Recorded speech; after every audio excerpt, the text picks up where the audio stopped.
Hey there guys, and welcome to my skill tutorial video. My name is Cameron, and today I'm going to show you the necessary steps in unlocking your very first handstand.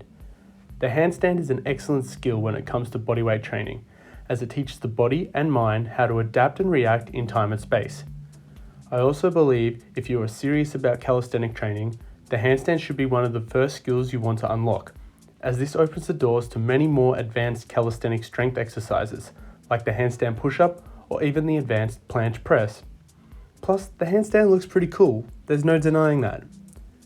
As you can see here, I've sped forward through my warm-up routine.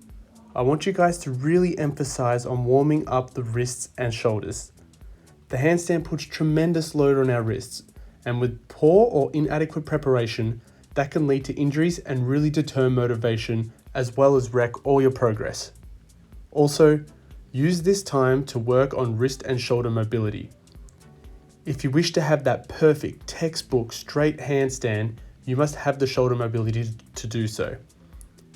Also, speaking of injuries, I am currently sporting a shoulder impingement in my left shoulder. However, lucky for me, that hasn't hindered my handstand performance. I don't think. Anyway, the handstand.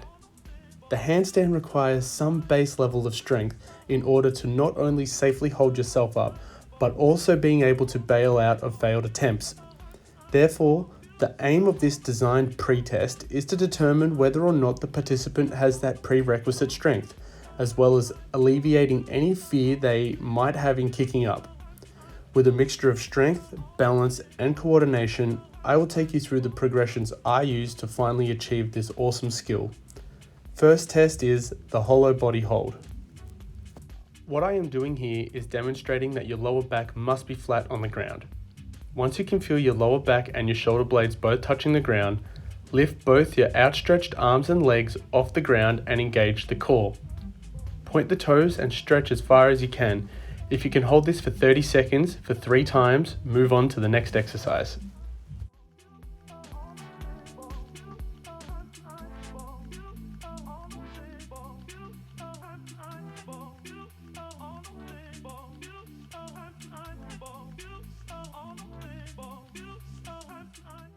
Next exercise is the frog stand. If you have practiced yoga before, you may be familiar with the pose.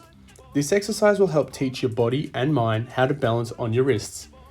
It may seem difficult to begin with, it may even be uncomfortable, but with routine practice, the body will adapt and you'll be mastering your body weight in no time. Here are some cues. Hands should be shoulder width apart. Your gaze should be about a foot forward of both hands. I find it easier to focus on a speck of dust or a crumb on the ground. Keep your eyes locked and bring your inner thighs onto your outer elbows. You can have a bend in your elbows, that's fine. We just want to get some balance time in. If it's too hard to hold the pose and you can't manage the 20 seconds, you can begin by rocking up into the position, pausing at the end and then controlling yourself down. If that's the case, aim for 10 reps of 3 sets. If you're able to hold the pose 3 times for 20 seconds, congratulations, you're ready to move on to wall holds. Next step is the wall holds. The wall holds are great for getting some much needed time and practice in the handstand without the balance factor. This also builds strength in the shoulders and upper back, as well as eliminating any fear you may have while being upside down. I want you to set yourself up in a push-up position and then slowly and surely walk your feet up the wall. It's best to have your chest facing the wall, as this mimics the freestanding handstand and improves body alignment. Walk your hands until they are about 4 inches from the wall, and once you're in a comfortable position, I want you to really push through the shoulders. Try and get those shoulders in line with your ears. Hold this position for 30 seconds, then slowly walk back down. Do this 3 times and you can move on.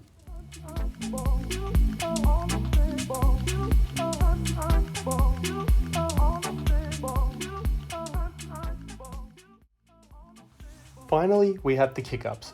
To get into a freestanding handstand, you must kick yourself up without the aid of a support.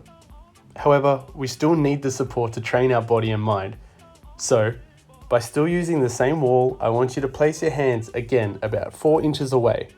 Get yourself into a sprint to start and kick up. Your first attempts at this may not even reach the wall, but keep trying and don't be afraid. The wall will catch you. Once you are able to comfortably kick up and let the wall catch you, Try and work on using the right amount of strength on the kick up so that you'll almost be floating your way up and not having to use the wall for any support at all. Once you are comfortable with this exercise and you can notice less and less aid is needed with the support, you are ready to try a freestanding handstand.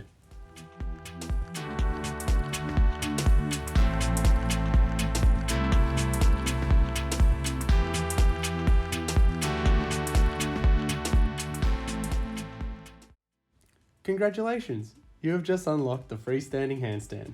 This is something to be very proud of. Not many people can replicate this skill. Congratulations again. Now, for me, the freestanding handstand still always brings me so much joy. There really is this amazing feeling of controlling yourself upside down using only your hands to balance. To finish the video, here are a few of my attempts. It's very fatiguing, constantly kicking up and trying to hold the balance. I was exhausted after doing those wall kick-ups earlier. But looking back on the footage, what I would really like most out of this is a more consistent kick-up.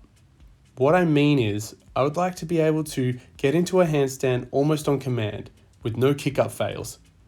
I would also like to increase my freestanding time to a consistent 30 seconds.